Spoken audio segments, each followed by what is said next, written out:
External gear pumps have two mating gear in a closed-fitted housing. One of the gear is connected to a drive shaft connected to the prime mover.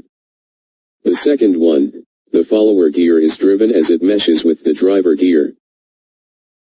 The external gear pump consists of the housing and two gears. One gear is rotated by the driver. This gear is called power or driver gear. The other gear moves because its teeth mesh with the teeth of driver gear. This gear is called driven or idler gear. There are three stages in an external gear pump's working cycle: filling, transfer and delivery.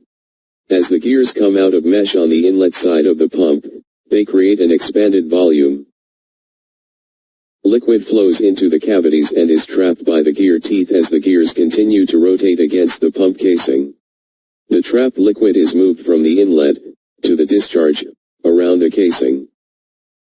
As the teeth of the gears become interlocked on the discharge side of the pump, the volume is reduced and the fluid is forced out under pressure. In an external gear pump, each space between the gear teeth and the housing positively displaces a given amount of fluid. So on each revolution of gears make, specific amount of fluid is delivered in the system piping.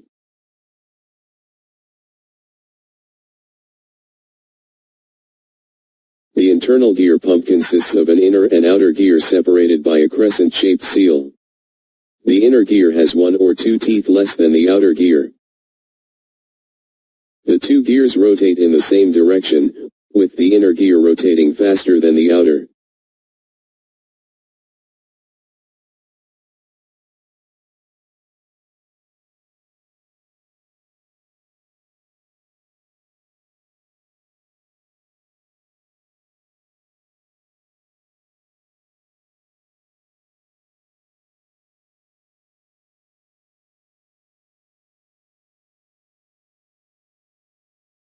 There are three stages in an internal gear pump's working cycle: filling, transfer and delivery.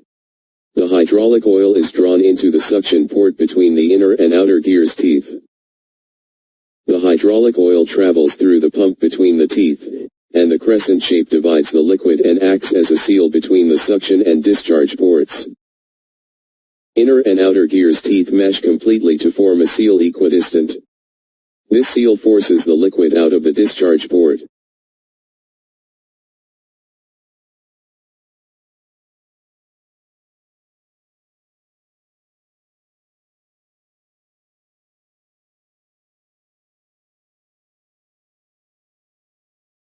A gerotor is a positive displacement pump. The name gerotor is derived from generated rotor. A gerotor unit consists of an inner and outer rotor. The gerotor pumps are internal gear pumps without the crescent. The gerotor pump consists of a pair of gears which are always in sliding contact. The internal gear has one more tooth than the gerotor gear.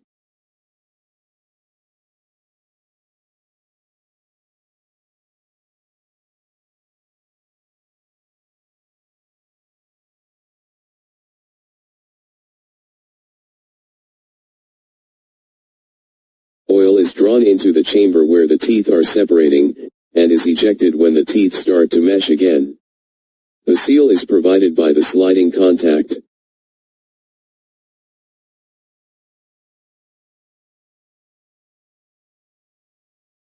The lobe pump is a rotary, external gear pump. It differs from the conventional external gear pump in the way the gears are driven. In a gear pump, one gear drive the other. In a lobe pump, both lobes are driven through suitable drives gears outside of the pump casing chamber. Lobe pumps work on the similar principle of working as that of external gear pumps. However, in lobe pumps, the lobes do not make any contact like external gear. Lobe contact is prevented by the external timing gears.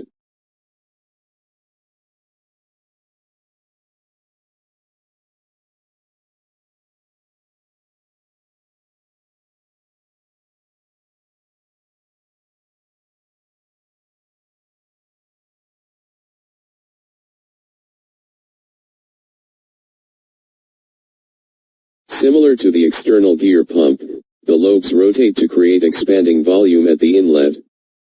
Now, the fluid flows into the cavity and is trapped by the lobes. Fluid travels around the interior of casing in the pockets between the lobes and the casing. Finally, the meshing of the lobes forces liquid to pass through the outlet port.